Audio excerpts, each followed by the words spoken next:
आप देख रहे हैं सुजन से स्पेशल। राजस्थान की बिजनलाल सरकार जन कल्याण की नई इबारत लिख रही है। मुख्यमंत्री श्री बिजनलाल शर्मा के सशक्त नेतृत्व में प्रदेश विकास की नई रफ्तार पकड़ रहा है।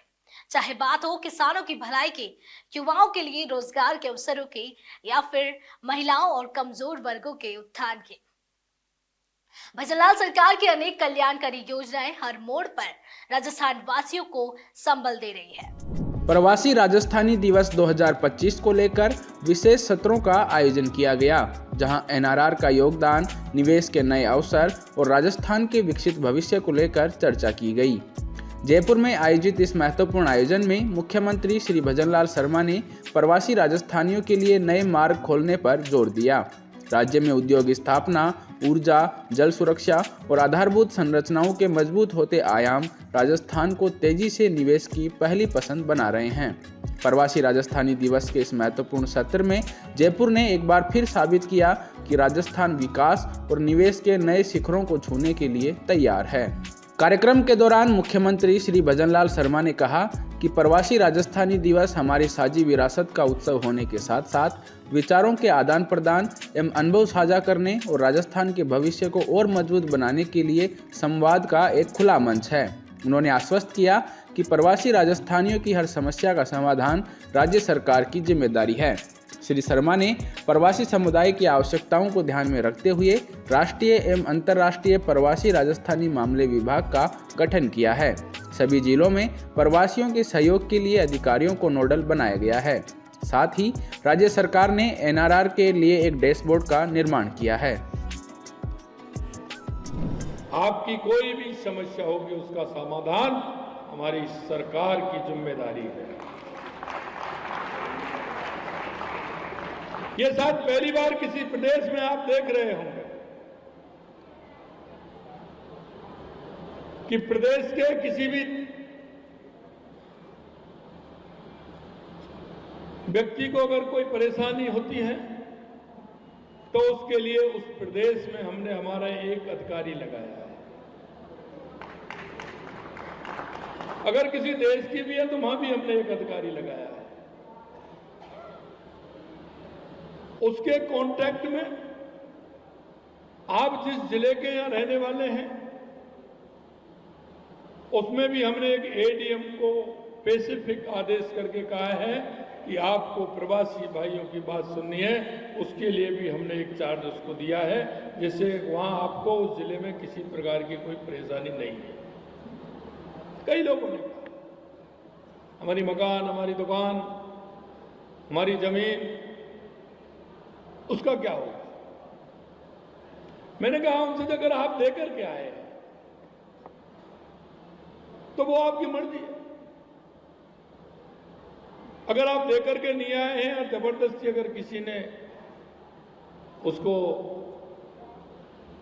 काम में ले रहा है या आपके बिना अनुमति के कर रहा है तो वो जिम्मेदारी हमारी है। आप चिंता मत करिए, उसको सरकार पूरी तरह से सुरक्षा करेगी।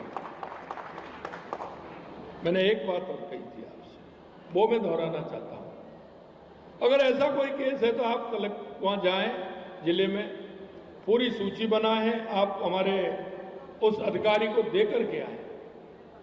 अगर आप देकर के आएंगे तो वो हमारे पास एक डॉक्यूमेंट्स उपलब्ध हो जाएगा, तो हम उसको सुरक्षित रखेंगे और उस डॉक्यूमेंट को हम कहीं कोई दिक्कत आएगी, कोई परेशानी आएगी तो वो हमारे लिए सहयोग के रूप में हमारे पास सरकार का एक डॉक्यूमेंट्स वो बन जाएगा, तो वो हमारे पास रहेगा।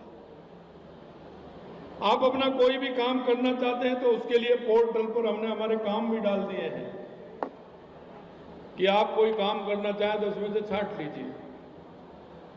वो मेरा उद्देश्य ये नहीं है, उस उद्देश्य को भी बता देता हूं, क्योंकि मेरे पास कई मेरे भाई बहन आए कि साहब हम हमारे पिताजी के नाम से, माताजी के नाम से, दादाजी के नाम से हम कुछ काम करना चाहते हैं। हमने कहा आप करिए, लेकिन जहां जिस क्षेत्र में सरकार की व्यवस्था है और वहां आवश्यकता नहीं है तो हम आपका खर्चा क्यों कराएं? अगर वह नहीं है तो हमें कोई दिक्कत नहीं है, लेकिन वह पहले से उपलब्ध है तो हमने कहा है कि आप जो काम यहां करना चाहते हैं वो दूसरे स्थान पर भी कर सकते हैं। जो सुविधा हम आपको यहाँ देंगे वो हम वहाँ भी आपको दे देंगे, इसलिए चिंता करने की जरूरत नहीं। इस दौरान मुख्यमंत्री श्री शर्मा ने प्रधानमंत्री श्री नरेंद्र मोदी का आभार व्यक्त करते हुए कहा कि प्रधानमंत्री के मार्गदर्शन में हमारी सरकार ने पिछले वर्ष rising Rajasthan global investment summit का सफल आयोजन किया। इस समिट के दौरान प्रवासी राजस्थानियों की भावना को सम्मान देते हुए हमारी सरकार ने हर साल 10 दिसंबर को प्रवासी राजस्थानी दिवस मनाए जाने का निर्णय लिया था। श्री शर्मा ने कहा कि हमारी सरकार प्रधानमंत्री श्री नरेंद्र मोदी के विकास भी विरासत भी के संकल्प को साथ लेकर काम कर रही है। मेरा आपसे कहना यह है कि ऐसे लोगों से संपर्क करके, क्योंकि मित्रों ये हमारी विरासत है और आने वाले समय में 2-5 साल में 8 साल में आपको मालूम पड़ जाएगा कि यह कितनी बड़ी विरासत है। देश के यशस्वी प्रधानमंत्री नरेंद्र मोदी जी कहते हैं विकास और विरासत दोनों साथ साथ चलने चाहिए। आपके पास पैसा हो सकता है, किसी के पास भी बड़ा अपार्टमेंट वो बना सकते हैं,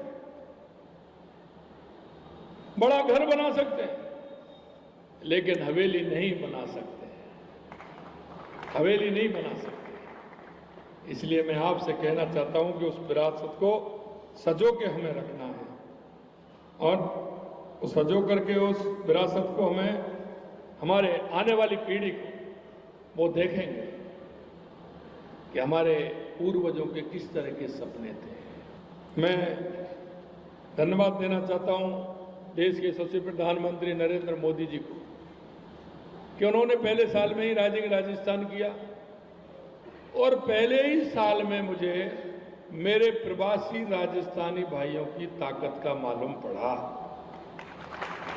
मैं आपकी ताकत जानता हूं, जिस तरह से आपकी ताकत है, आपके हौसले हैं और आपके मन को यह भी जानता हूं कि आप करना चाहते हैं। आपको किसी भी प्रकार से कोई भी यहां हो या वहां हो डरने की जरूरत नहीं है। केंद्र में हमारी सरकार है, राज्य में हमारी सरकार है, पूरी तरह से हमारा सहयोग हमारे प्रवासी राजस्थानी भाइयों को हम करेंगे जहां भी होंगे। आपको इसीलिए पोर्टल खोला है कि किसी भी तरह की दिक्कत होगी उसको हम पूरा करेंगे और हमारी कोशिश रहेगी कि हमारा कोई भी भाई किसी भी तरह की परेशानी में नहीं रहे। कार्यक्रम के दौरान प्रवासी राजस्थानियों के लिए विशेष एनआरआर पॉलिसी 2025 और राजस्थान डेवलपमेंट सपोर्ट पोर्टल का भी शुभारंभ किया गया। इस डिजिटल प्लेटफॉर्म के माध्यम से दुनिया के विभिन्न देशों में बसे प्रवासी राजस्थानियों को राज्य के विकास कार्यों से सीधे जुड़ने का सशक्त माध्यम उपलब्ध हो सकेगा। जिस स्पेशल में आज के लिए इतना ही। फिर मिलेंगे जन कल्याण की किसी नई कहानी के साथ। तब तक के लिए देखते रहिए सुजा समाचार।